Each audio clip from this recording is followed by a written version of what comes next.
tank delamination. If you pull your fuel filter down, doing a normal routine fuel filter change, and you see this on your fuel filter, you got problems. 1999 to 2016 cab and chassis trucks, F350, 450, 550, and the cutaways, they have a fuel tank called an after axle tank.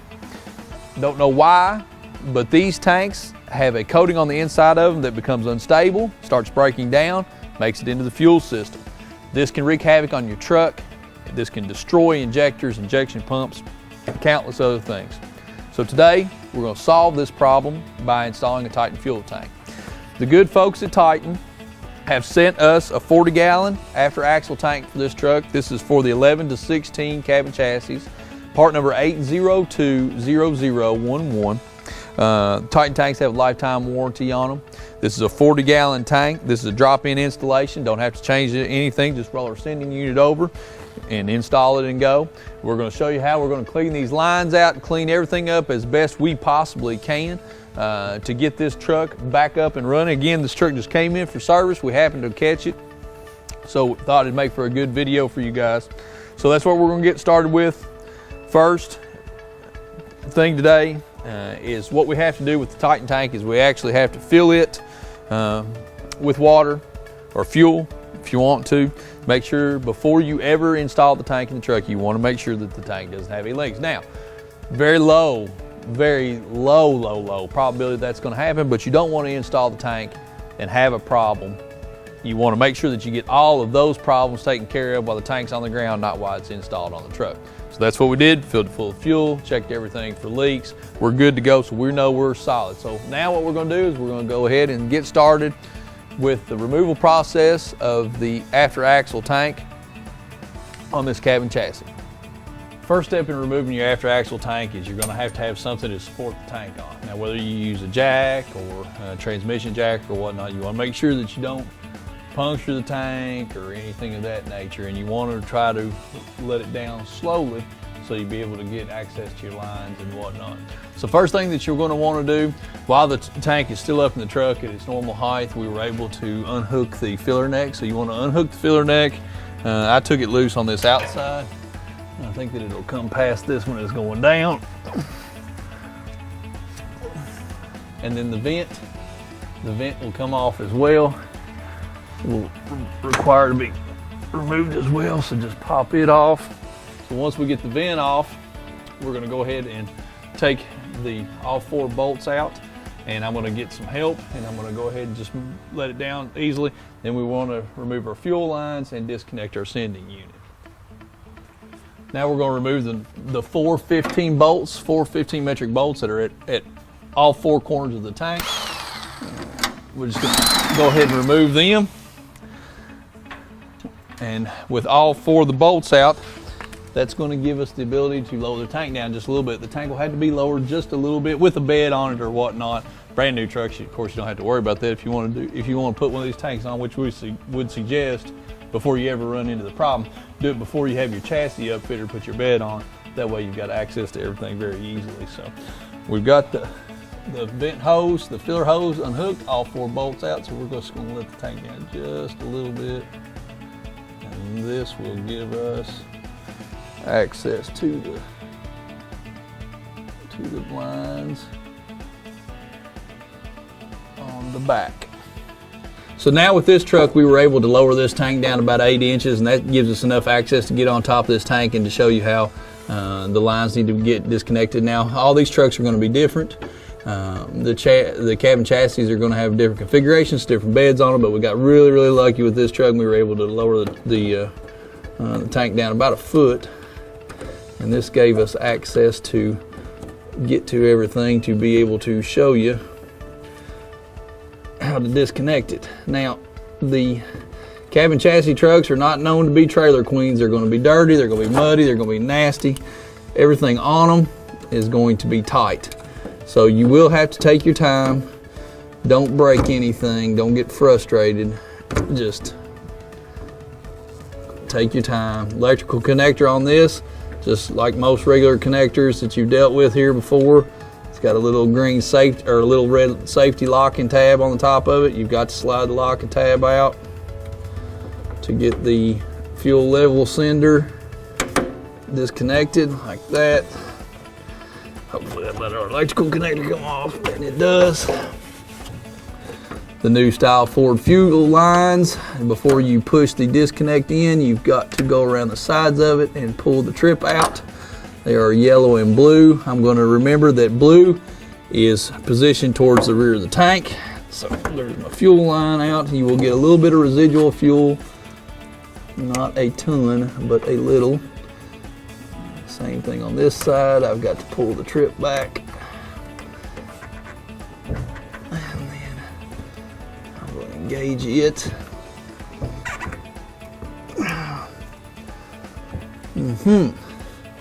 So of course there's always one problem child in the group. Let me bring the tank up just a little bit more.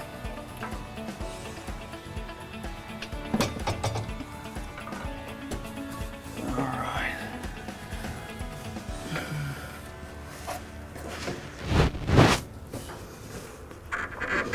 Okay, there we go. Now, so that's got my lines, both my lines down, my electrical connectors, my filler, my vent, all four of my bolts.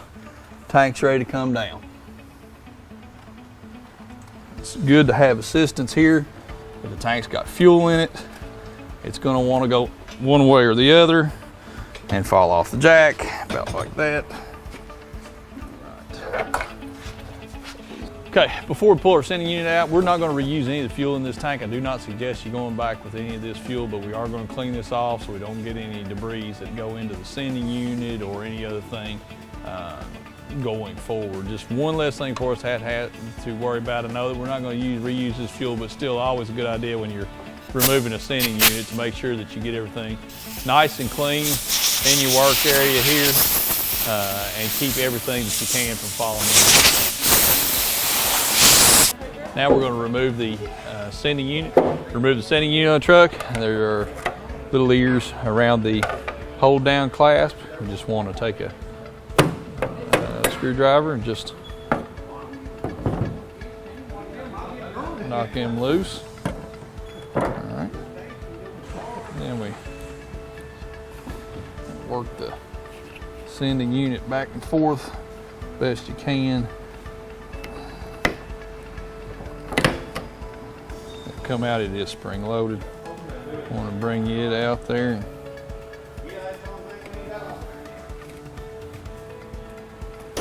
Sending it up. When you get to this level right here, you want to go ahead and dump the fuel out of the basket as best you can.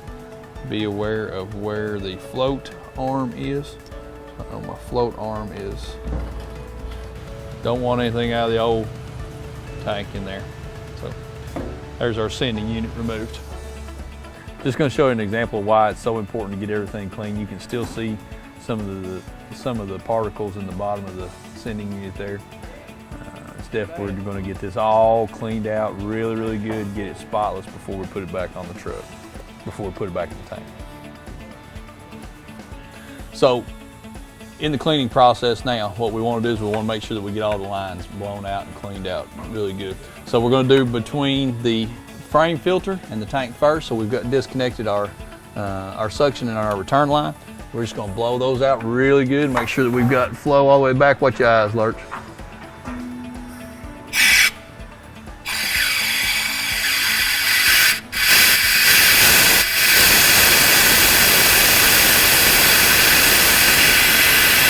Okay, then we want to make sure that we do the return side as well.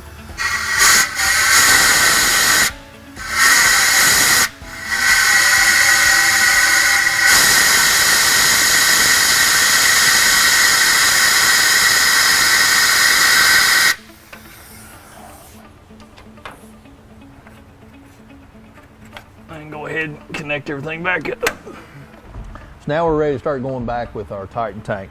First thing that you want to do, the Titan tank comes with this locking ring that holds your sending unit down, your stock sending unit down. You want to go ahead and remove that. 14 metric nuts, pull off top, there'll be an O-ring underneath of that. Make sure that the O-ring stays in place.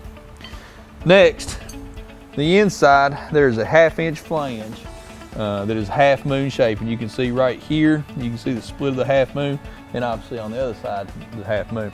You want to make sure that that has not overlapped or shifted in shipping. Make sure that they're good and flat, and they're going to pull up tight against the tank and not be overlapping each other. You can kind of see it right there. So first thing, my suggestion, you've done your field test, you still want to make sure that you get all the debris out of the tank from the manufacturing process. So I just kind of knock everything to one side. Then I will take a cloth, get a cloth damp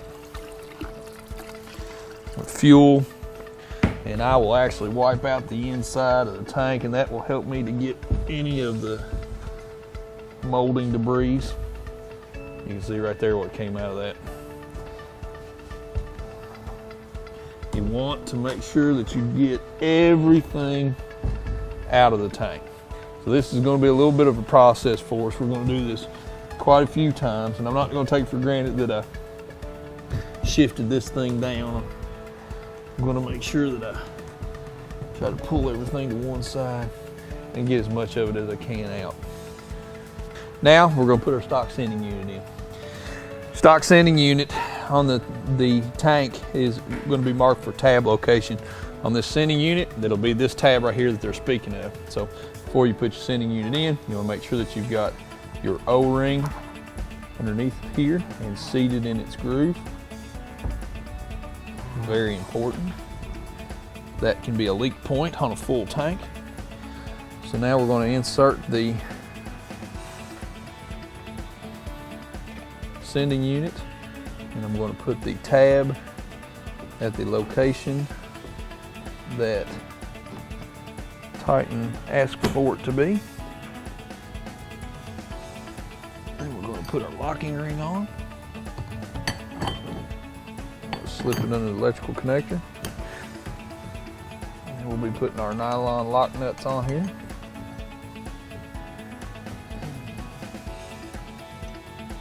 All right, now I'm going to put all the lock nuts on, and we're going to torque these down in a crisscross pattern, torquing them to 20 foot-pounds. And Titan, make sure that they put a note on the tank to remind you such, and they also tell you to recheck the torque after 15 minutes. So that's what we're going to do. We're going to tighten this down to 20 foot-pounds, going in a crisscross pattern, and then we're going to recheck after 15 minutes. When you work with a torque ratchet around this sending unit, you want to make sure not to start to get bored or whatnot and forget what you're doing here. Swing a ratchet, knock the end of the fuel lines off. I'm just drawing this down before I start. Get it closer to the surface here before I start watching my pattern. All right. Start crisscrossing. I know I'm just about seated here. So I know I've got it seated, so I'm going to go ahead and start clicking off torques.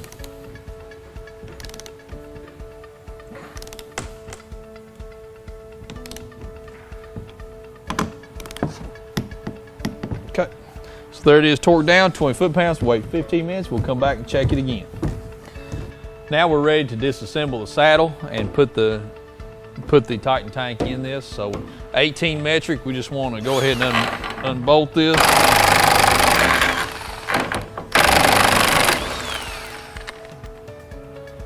Let the straps just flip out of the way there.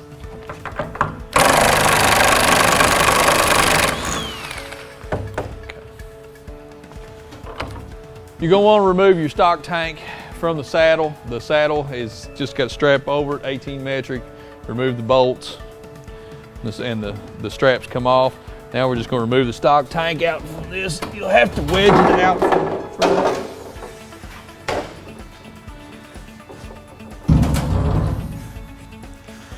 All right, now our Titan tank will go right into here. We're just going to give it a little quick cleaning real quick so we get some of the dirt out of it.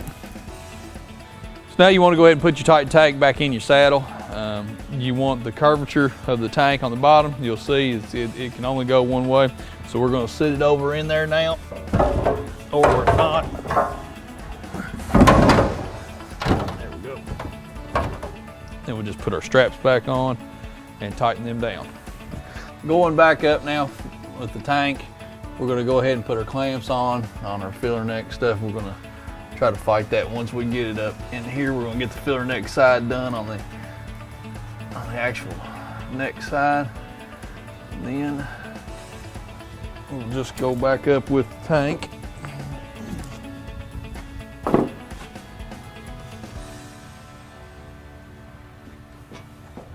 Now we're going to get the tank started.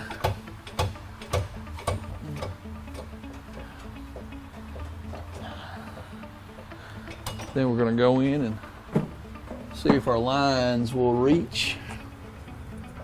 So we're going to go ahead and hook our electrical connector. That's what we get to first.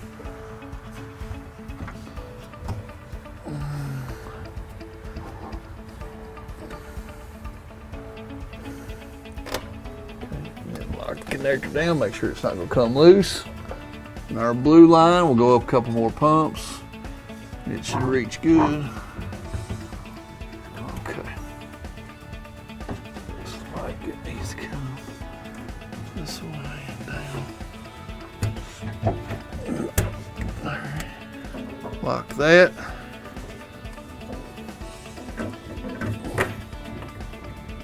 Yellow on the larger of the two and lock it. Okay, good to go. All right, now up with it. Making sure we keep our lines straight. Once we get to the filler neck, we'll stop. Hold.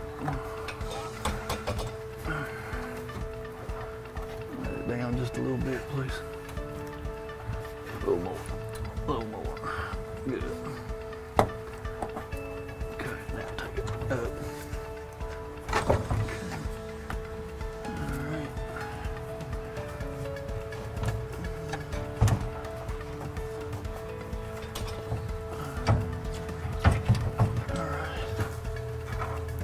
Good right there.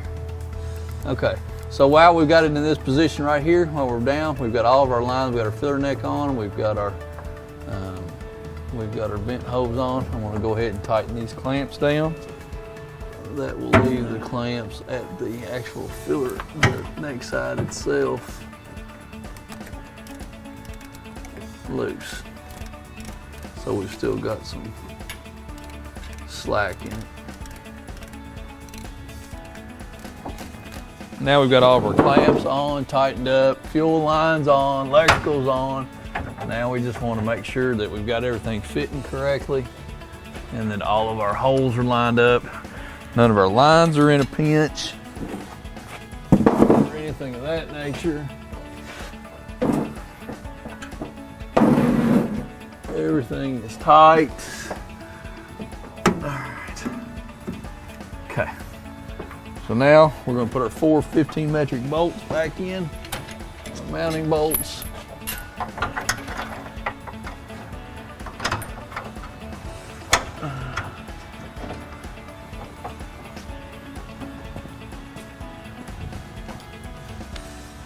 We'll tighten them up to all 4 corners.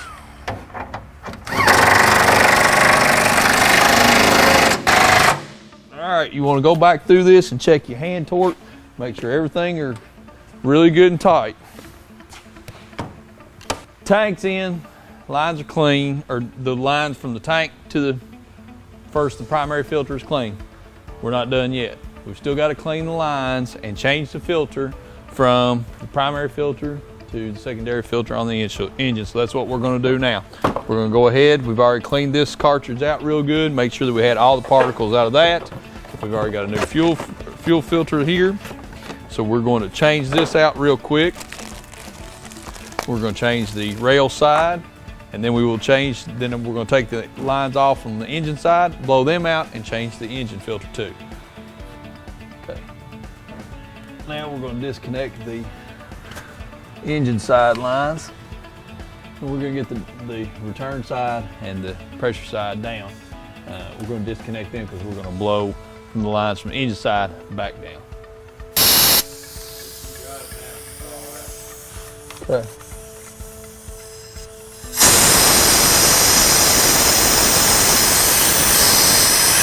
Okay. Engine side, we're just blowing out the lines, making sure that we've got everything clean there. I disconnected it from the return side, which is your blue. Supply side is the yellow. This truck, somebody put a fuel filter in it wrong and they broke the tab off of it. So we're gonna go ahead and put our primary filter in, or our secondary filter in now, however you wanna look at it. Put our return side back on the engine, click it down. Supply side from the tank, click it down. I'm sorry, that is wrong of me. There is a sensor that goes on first there. Now put the sensor on. Okay, then our supply line, click it down, then return line, click it down as well.